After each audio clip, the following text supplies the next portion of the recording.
नमस्कार दोस्तों, स्वागत है आप सभी का आपके अपने YouTube चैनल नॉलेज पंडित पर। हम आपके लिए प्रीवियस ईयर्स के एग्जाम्स के क्वेश्चंस साइंस के इस वीडियो में लेकर आए हैं। आपके लिए 50 क्वेश्चंस हैं एमसीक्यू पैटर्न में, जो हर एग्जाम के लिए इंपॉर्टेंट हैं। साइंस के क्वेश्चंस चेंज नहीं होते हैं, बस पूछने का तरीका नया होता है। आप ये 50 क्वेश्चंस देखिए और चेक करिए इनमें से आप कितने बना पाते हैं। हर एग्जाम के लिए इंपॉर्टेंट है, तो आप अपने दोस्तों के साथ भी ज़रूर शेयर करें। और अगर आप हमारे चैनल पर नए हैं तो सब्सक्राइब करके बेल आइकन ऑन कर लीजिएगा, जिससे रोज के नोटिफिकेशंस आपको मिल सकें।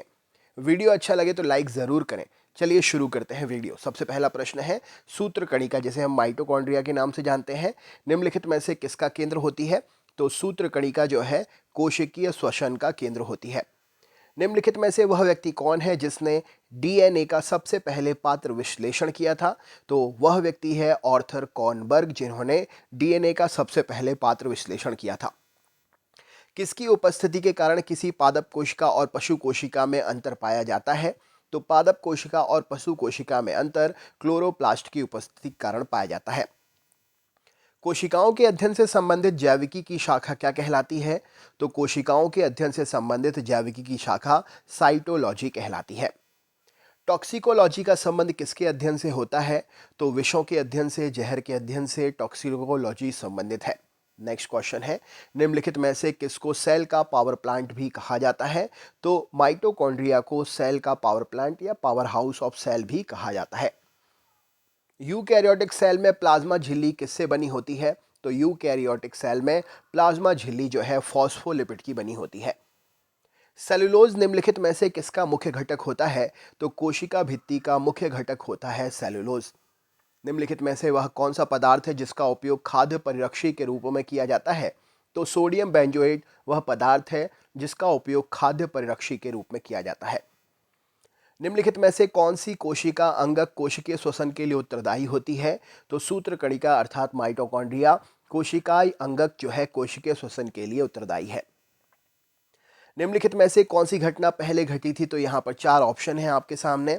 ऑप्शन में जो है option number A, James D Watson और फ्रांसिस क्रिक ने डीएनए की संरचना की खोज सबसे पहले की थी, इन सभी घटनाओं में अगर देखा जाए तो।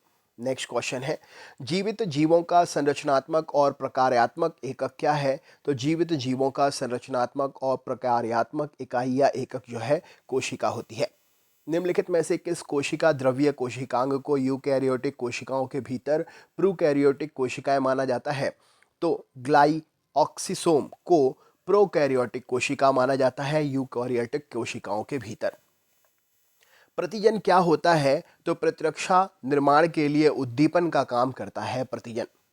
आनुवांशिक सूचनाओं का मास्टर कॉपी किसे कहते हैं? तो डीएनए को आनुवांशिक सूचनाओं का मास्टर कॉपी कहते हैं। सेलुलोज भित्ति किसकी सेलों में पाई जाती है? तो पौधों की सेलों में सेलुलोज भित्ति पाई जाती है। नग्न आंखों से देखे जा सकने वाले कोषाणु का सबसे छोटा आकार क्या होता है? तो नग्न आंखों से देखे जा सकने वाले कोषाणु का सबसे छोटा आकार 100 माइक्रोन होता है। कोशिका किसके कारण स्फीत हो जाती है? तो अंतःपरासरण की क्रिया के कारण कोशिका स्फीत हो जाती है। निम्नलिखित में से कौन सा पादप रंजक लाल एवं सुदूर लाल प्रकाश क्षेत्र में अवशोषित हो जाता है? तो फाइटोक्रोम प्रकाश रंजक जो होता है, ये पादप रंजक है जो लाल एवं सुदूर लाल प्रकाश क्षेत्र में अवशोषित हो जाता है। किसमें रखे जाने पर कोशिका का एक आयतन बढ़ जाता है?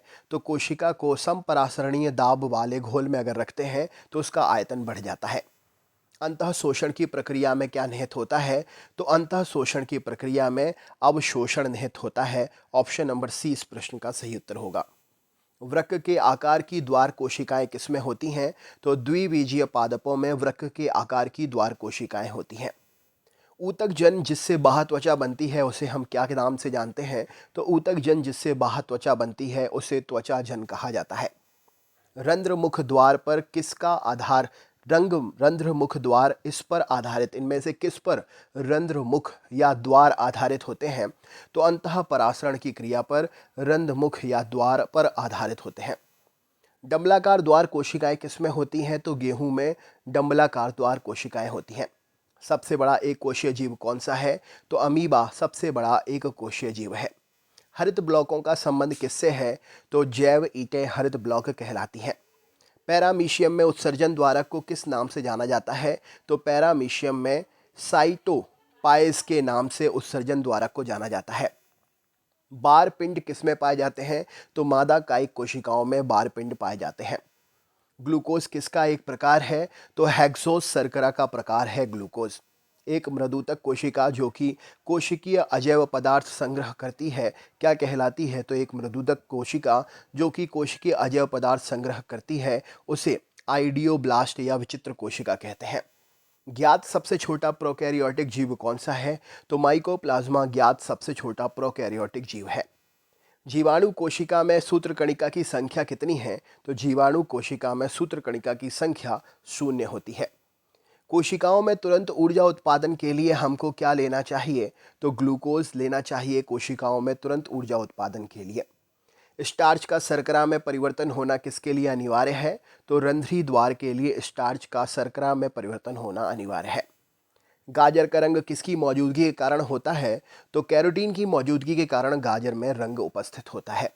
विषाणु में निम्नलिखित में से कौन सी एक विशेषता नहीं होती है? तो कोशिका भित्ति की मौजूदगी विषाणु में नहीं होती है। प्रोकैरियोटिक कोशिका में निम्नलिखित में से कौन नहीं होता है? तो नाभिक प्रोकैरियोटिक कोशिकाओं में नहीं होता है। न्यूक्लियस के बाहर डीएनए कहाँ पर मिलता है? तो माइटोकॉन्ड्रिया में न्यूक्लियस के बाहर डीएनए मिलता है। निम्नलिखित में से कौन सी कोशिकाओं को आत्मघाती बैग कहा जाता है? तो लाइसोसोम्स कोशिकाओं को आत्मघाती बैग कहा जाता है। कॉपर माइटोकॉन्ड्रिया एंजाइम के साथ संबंधित है। तो copper cytochrome oxidase mitochondria enzyme के साथ संबंधित है। पैंक्रियाज की कोशिकाएं जो इंसुलिन उत्पन्न करती हैं क्या कहलाती हैं? तो पैंक्रियाज की कोशिकाएं जो इंसुलिन उत्पन्न करती हैं आइलेट्स ऑफ लैगरहैंस कहलाती हैं। निम्नलिखित में से किसने पादप ऊतक संवर्धन का कार्य आरंभ किया? तो हैबर लैटिड ने पादप ऊतक संवर्धन का कार्य आरंभ किया। निम्नलिखित में से कौन सा जीव कोशिका सिद्धांत के अनुरूप नहीं है? तो ऑप्शन नंबर वायरस जो है कोशिका सिद्धांत के अनुरूप यह जीव नहीं है। क्लोरोफिल को किसके द्वारा पहले पृथक और नामित किया गया था? तो कैवेंडू और पेलेटियर के द्वारा क्लोरोफिल को सबसे पहले पृथक और नामित किया गया था। वह कोशिका अंग है इनमें से कौन जिसमें श्वसन और ऊर्जा उत्पादन के जैसी जैव रासायनिक प्रक्रिया होती हैं? तो माइटोकॉन्ड्रिया वह कोशिका अंग है जिसमें श्वसन और ऊर्जा उत्पादन के जैसी जैव रासायनिक प्रक्रियाएं होती हैं। निम्नलिखित में से कौन सा जीव कोशिका सिद्धांत के अनुरूप नहीं है? तो वायरस कोशिका सिद्धांत के अनुरूप नहीं है। निम्नलिखित में से कौन सी कोशिका अंग के वह केवल वनस्पति कोशिकाओं में उपस्थित होती हैं? तो कोशिका भित्ति केवल वनस्पति कोशिकाओं में उपस्थित होती है। निम्नलिखित में से कौन एक संयोजी ऊतक नहीं है? तो हृदय मांसपेशी संयोजी ऊतक नहीं है। ऑप्शन नंबर सी सही उत्तर होगा। निम्नलिखित में से कौन सी कोशिका अंगक कोशिकीय श्वसन के लिए उत्तरदायी होती है? तो माइटोकॉन्ड्रिया सूत्रकणिका कोशिका अंगक कोशिकीय श्वसन के लिए उत्तरदायी होती है। तो दोस्तों ये थे 50 क्वेश्चंस। वीडियो शेयर करके अपने दोस्तों के साथ लाइक ज़रूर करिएगा और नेक्स्ट वीडियो पर आने के लिए चैनल को सब्सक्राइब करके बेल आइकन ऑन कर लीजिएगा और बने रहिएगा चैनल पर। मिलते हैं नेक्स्ट वीडियो में। धन्यवाद।